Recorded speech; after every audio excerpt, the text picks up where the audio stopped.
Assalamualaikum warahmatullahi wabarakatuh. Sobat sehat sekalian, rekan-rekan sebangsa dan setanah air, bertemu lagi di channel Sang Peracik Jamu.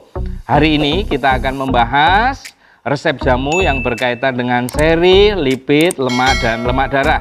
Apa itu yang akan kita bahas pada hari ini? Yaitu penyakit sindrom kilomikronemia. Sindrom kilomikronemia ini itu biasa disebut juga dengan penyakit FCS. Ini juga disebut, karena ini penamaannya banyak sobat sehat sekalian, ini juga disebut defisiensi lipoprotein lipase atau LPLD. Ini juga biasa disebut hiperlipoproteinemia tipe 1 berdasarkan klasifikasi yang dibuat oleh Prediction. Sobat sehat sekalian, rekan-rekan sebangsa dan setanah air, penyakit FCS ini apa toh? Penyakit FCS ini adalah sobat sehat sekalian gangguan proses metabolik yang ditandai dengan peningkatan lipoprotein kilomikron dan trigliserida eksogen. Nah, kelainan ini sobat sehat sekalian ini menyebabkan hipertrigliseridemia berat dan muncul erupsi xanthoma. Tingginya kilomikronemia ini sobat sehat sekalian ini dikarenakan defisiensi lipoprotein lipase atau lebih dikenal dengan defisiensi apoprotein C2. ApoC2 ini diperlukan sebagai kofaktor atau komponen non-protein yang dibutuhkan oleh suatu enzim agar dapat aktif untuk lipoprotein lipase. Nah, kelainan ini sekali lagi sobat sehat sekalian ini menyebabkan hipertrigliseridemia yang berat dan muncul erupsi xanthoma. Sobat sehat sekalian, rekan-rekan sebangsa dan setanah air, ada beberapa penyebab yang dapat terjadi seseorang terkena sindrom FCS ini atau sindrom kilomikronemia familial ini sobat sehat sekalian. Yang pertama, kilomikronemia ini dikarenakan defisiensi lipoprotein lipase atau defisiensi apolipoprotein C2 seperti apa yang saya sampaikan di depan tadi. Yang kedua, penyebab sekunder dari peningkatan kilomikron yang ada di dalam tubuh kita ini itu disebabkan oleh obesitas, diabetes, penyalahgunaan alkohol. Berikutnya, yang ketiga, yang dapat seseorang terkena sindrom FCS ini sobat sehat sekalian, yaitu penggunaan obat-obatan ya, seperti obat-obatan retinoid oral, kemudian terapi estrogen, kemudian beberapa obat jantung, dan beberapa suplemen minyak. Sobat sehat sekalian, rekan-rekan sebangsa dan setanah air, tadi faktor-faktor yang dapat menyebabkan seseorang terkena sindrom FCS. Sekarang gejala yang timbul apabila seseorang terkena sindrom FCS ini sobat sehat sekalian. Yang pertama, pena di mata tampak seperti susu, ya, disebut lipemia retinalis. Kemudian kedua, kehilangan memori atau kepala berkabut. Kemudian yang ketiga, sakit parah di perut dan termasuk sakit punggung. Berikutnya sobat sehat sekalian, gejala yang dirasakan adalah pankreatitis akut atau pankreatitis kronis. Berikutnya, timbunan lemak di kulit yang disebut sebagai xanthomas. Nah, itulah sobat sehat sekalian gejala-gejala yang timbul manakala kita terkena sindrom FCS. Ada lagi gejala-gejala yang mungkin kurang umum yang bisa dirasakan manakala orang terkena sindrom FCS. Apa itu? Yang pertama muntah, kemudian diare, kemudian mati rasa di kaki atau tungkai, kemudian yang juga tidak umum adalah darah yang nampak seperti susu saat diambil. Nah, itulah sobat-sobat sehat sekalian gejala-gejala yang muncul apabila kita terkena sindrom FCS. Sobat sehat sekalian, rekan-rekan sebangsa dan setanah air, berikutnya komplikasi sindrom FCS ini. Manakala sindrom FCS ini tidak segera kita obati, sobat sehat sekalian. Pertama, pankreatitis akut. Nah, pankreatitis akut ini sobat sehat sekalian ini bisa sangat menyakitkan dan dapat menyebabkan kerusakan organ dalam jangka panjang. Kemudian berikutnya diabetes yang bergantung dengan insulin. Nah itu sobat sehat sekalian, komplikasi manakala kita terkena sindrom FCS ini. Berikutnya anjuran untuk mengurangi risiko apabila kita terkena sindrom FCS ini sobat sehat sekalian. Yang pertama, hindari alkohol. Yang kedua, batasi asupan gula dan karbohidrat. Kemudian yang ketiga, hindari obat-obatan yang dapat menyebabkan peningkatan trigliserida. Itulah sobat sehat sekalian, anjuran yang bisa saya dapat berikan kepada sobat-sobat sehat sekalian yang terkena sindrom FCS. Sekarang saya akan sampaikan resep jamunya, karena puncak dari video ini adalah tentang resep jamunya sobat sehat sekalian. Nah, resep jamu yang akan saya buatkan untuk sindrom FCS ini, yang pertama bertujuan untuk menurunkan kadar trigliserida dan kilomikron di dalam darah kita. Karena trigliserida dan kilomikron yang berlebihan inilah yang menjadi penyebab utama kita terkena sindrom FCS ini. Kemudian tujuan yang kedua adalah untuk memperbaiki metabolisme tubuh kita, sekaligus untuk memperbaiki metabolisme enzim lipoprotein lipase. Nah, resep yang saya buatkan ini untuk penderita yang ringan, tidak ada komplikasi terhadap penyakit lain, dan sudah melalui pemeriksaan rumah sakit atau dokter bahwa benar sobat sehat sekalian terkena sindrom FCS atau familial chylomicronemia syndrome. Sedangkan untuk sobat sehat sekalian yang mungkin ada komplikasi dengan penyakit lain, silakan datang ke Merapi Pharma, nanti kami racikan jamunya sesuai dengan kondisi sobat sehat sekalian pada saat datang ke sini. Oke, itu tadi tujuan resep ini saya buat. Sekarang bahan-bahannya.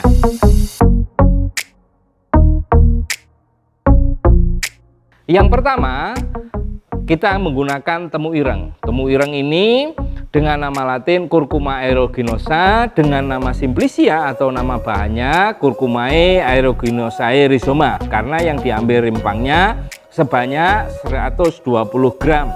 Tanamannya seperti apa? Nah, ini sobat sehat sekalian bisa lihat tanamannya dan bahan jamunya. Kemudian yang kedua, bahan yang kita gunakan adalah sambiloto. Nah, sambiloto ini dengan nama latin Andrographis paniculata, dengan nama simplicia Andrographis paniculata herba, karena yang diambil adalah seluruh bagian tanamannya sebanyak 50 gram. Kemudian yang ketiga, temulawak dengan nama latin Curcuma santoriza, dengan nama simplicianya Curcumae santorizae rhizoma sebanyak 60 gram.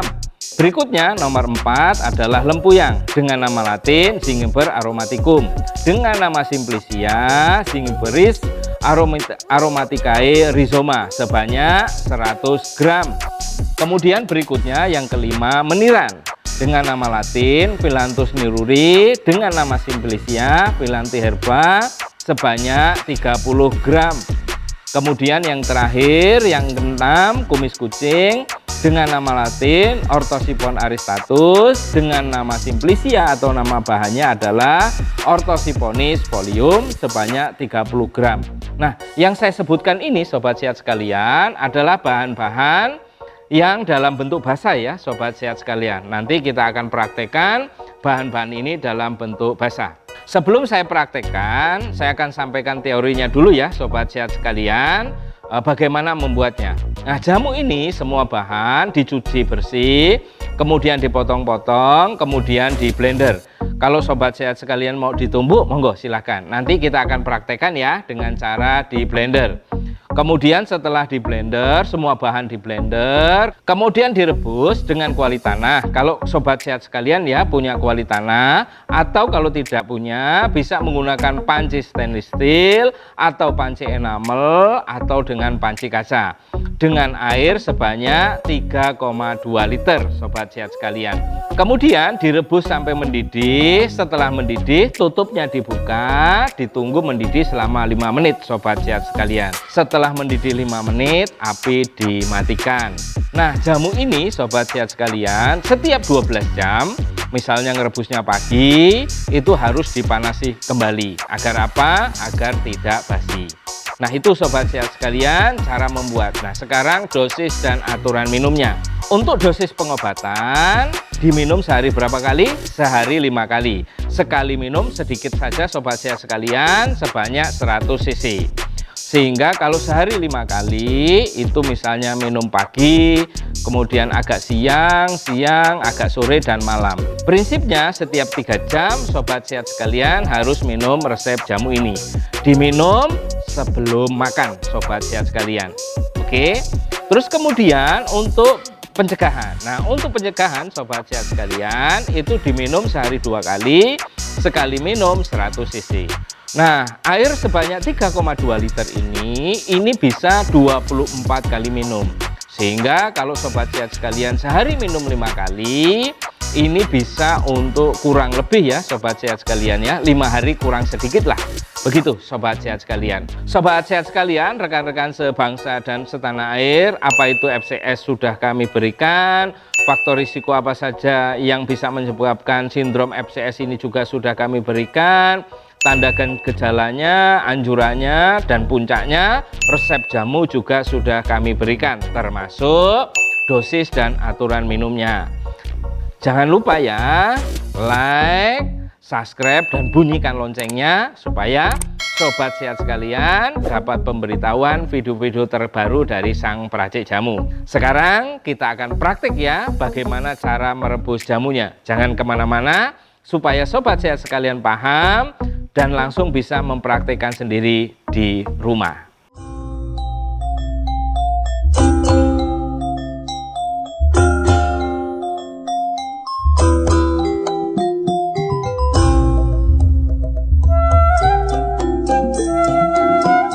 Sobat sehat sekalian, rekan-rekan sebangsa dan setanah air, kita akan praktekkan ya bagaimana resep jamu untuk sindrom FCS ini. Nah, bahan-bahannya sudah saya siapkan sobat sehat sekalian. Ini bahan-bahannya sudah saya siapkan, sudah saya timbang, dan blendernya juga sudah saya siapkan. Nanti kita haluskan dengan cara di blender ya sobat sehat sekalian. Nah, bahan-bahan ini sebelum kita masukkan, kita kecilkan dulu ya ukurannya. Ya, yang pertama tadi ada temu irang. Nah, temu irang ini sudah kami siapkan. Pak, ini temu irangnya dikupas enggak? Kalau saya sebaiknya tidak dikupas sobat sehat sekalian. Karena apa? Karena di kulit temu ireng ini ada sesuatu yang bermanfaat buat ekosistem lambung kita sobat sehat sekalian. Ya, kita kecilkan dulu ukurannya. Kita kecilkan dulu karena ini banyak ya sobat sehat sekalian ya.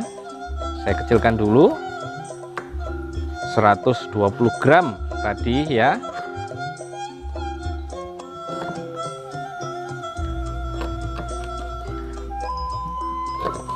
Oke, sudah selesai. Kemudian kita masukkan di dalam blender. Nah, ini sobat sehat sekalian, blendernya bakul jamu. Warnanya sudah sudah kusam karena sering untuk memblender bahan jamu. Oke, kita masukkan temu ireng. Kemudian berikutnya adalah lempuyang. Ya, ini saya nyari karena posisi bahannya yang saya tata di atas, jadi agar mudah sobat sehat sekalian. Oke, lempuyang ini saya kecilkan juga ukurannya. Biasanya ini sobat sehat sekalian, lempuyang ini agak sedikit alot sobat sehat sekalian. Nah, terus kemudian kita masukkan ke dalam blender. Kenapa jamu ini harus di blender sobat sehat sekalian? Agar semua kandungan aktif yang ada pada bahan ini bisa keluar secara maksimal. Kemudian berikutnya temu lawak. Nah, ini temu lawak juga tidak perlu dikupas sobat sehat sekalian. Kita kecilkan lagi.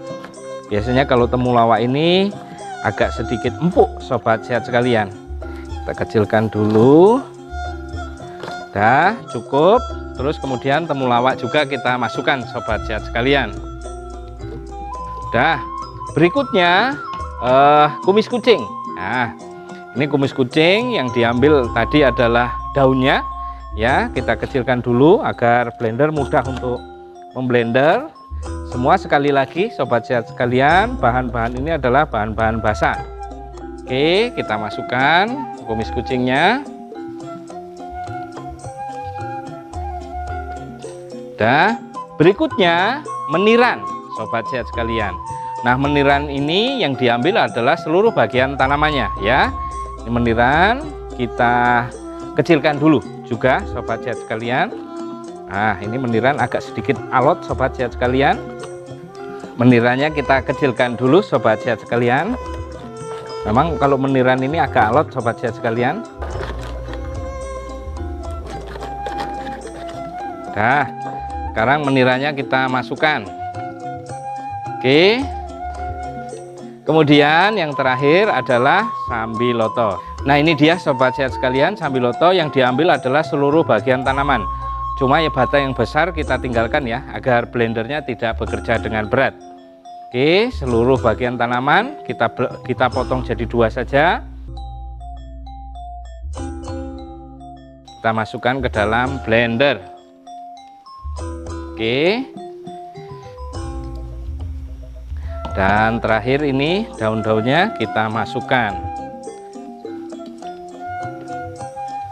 Nah, ini sobat sehat sekalian, satu resep hampir penuh dalam satu blender. Mudah-mudahan blendernya mampu ya sobat sehat sekalian. Nah, tadi air yang untuk ngerebus itu sebanyak berapa sobat sehat sekalian? 3,2 liter. Nah, 3,2 liter agar nanti hitung-hitungannya mudah, kita masukkan ke dalam blender ini sebanyak setengah liter. Saya siapkan airnya dulu ya sobat sehat sekalian. Nah, ini sobat sehat sekalian, air setengah liter kita masukkan ke dalam blender. Supaya apa? Supaya blendernya jadi mudah. Itu ya sobat sehat sekalian. Kalau nanti kurang kita tambah lagi airnya. Tetapi penambahannya agar kita mudah juga matematikanya, biar jumlah air total yang digunakan untuk merebus itu tidak kebanyakan sobat sehat sekalian. Kita tutup dulu, kemudian kita blender.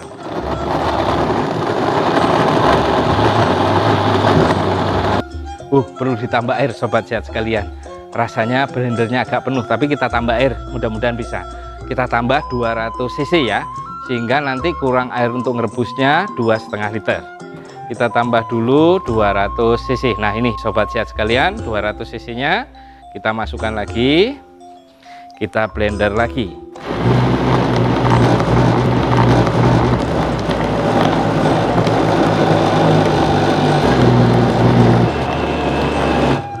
Ya, agak lama sedikit ya kita memblender. Setelah itu kita masukkan ke dalam kuali. Oke, kita masukkan ke dalam kuali. Kan ini di dalam blendernya masih ada tersisa sobat sehat sekalian. Kita bilas ya supaya tidak eman-eman. Tadi air yang kita gunakan sudah sebanyak berapa? 700 cc, berarti kurangnya 2,5 liter. Nah, kita untuk bilas setengah liter ya, biar hitung-hitungannya mudah. Oke, kita gunakan membilas, kita masukkan lagi. Berarti total air yang sudah digunakan adalah sebanyak 1,2 liter. Berarti air yang untuk merebus kurangnya 2 liter. Kita takar ya sobat sehat sekalian, 2 liternya.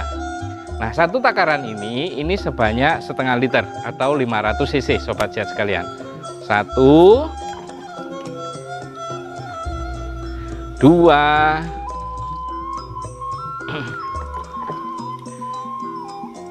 3, 1 kali lagi, 4. Jadi ini genap sudah. Yang untuk memblender dan membilas 1,2 liter, yang kita takar 2 liter. Jadi totalnya berapa sobat sehat sekalian? 3,2 liter. Kita aduk dulu sebentar ya, biar semuanya tercampur. Kemudian kita tutup dan api siap dinyalakan ya. Kami persiapan dulu tutupnya. Kita tutup dulu, api siap dinyalakan. Nah, sobat sehat sekalian, rekan-rekan sebangsa dan setanah air, manakala sobat sehat sekalian menggunakan kuali yang sama dengan kami, kurang lebih membutuhkan waktu 25 menit. Karena kita merebus air sebanyak 3,2 liter. Nah, apabila sobat sehat sekalian menggunakan panci stainless, panci enamel, atau panci kaca, itu lebih cepat sobat sehat sekalian. Ya kurang lebih ada selisih 5-10 menit. Seperti apa nanti jadinya? Ikuti terus video sang peracik ini supaya sobat sehat sekalian bisa paham dan bisa langsung praktek sendiri di rumah.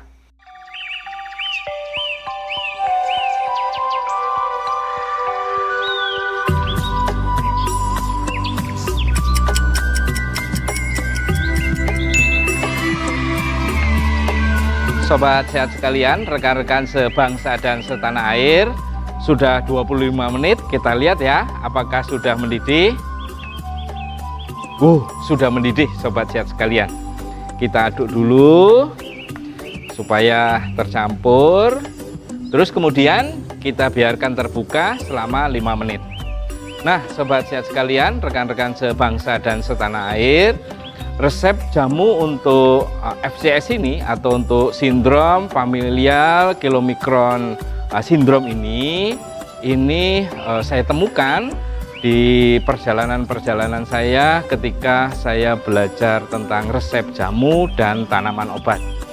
Sobat sehat sekalian, rekan-rekan dan sebangsa dan setanah air, penyakitnya tentang FCS, sindrom FCS ini sudah, terus kemudian tanda dan gejalanya sudah, faktor penyebab siapa saja yang bisa terkena sindrom FCS ini juga sudah, terus kemudian anjuran juga sudah saya berikan kepada sobat sehat sekalian, dan puncaknya resepnya juga sudah kami berikan kepada sobat sehat sekalian, mulai dari aneka bahannya, terus kemudian berapa gram-gramnya, termasuk dosis dan aturan minumnya.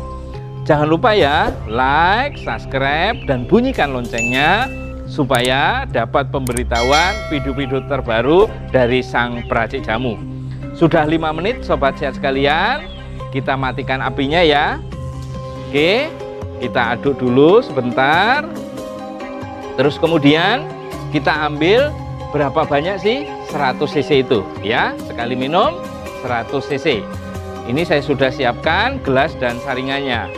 Ya, sobat sehat sekalian, kalau di rumah siapkan juga jangan lupa saringannya.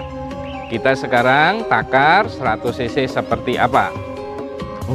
Baunya sedap sobat sehat sekalian, segar ya.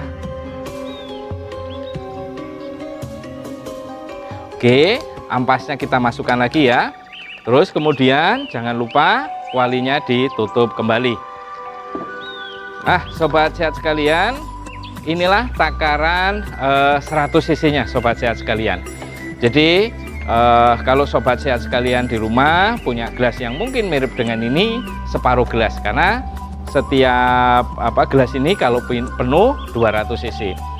Mungkin nanti ada yang bertanya, Pak kan pahit gitu. Nah sobat sehat sekalian, rekan-rekan sebangsa dan setanah air, ya berpahit-pahit dulu lah untuk agar kita bisa sembuh dari sindrom FCS ini.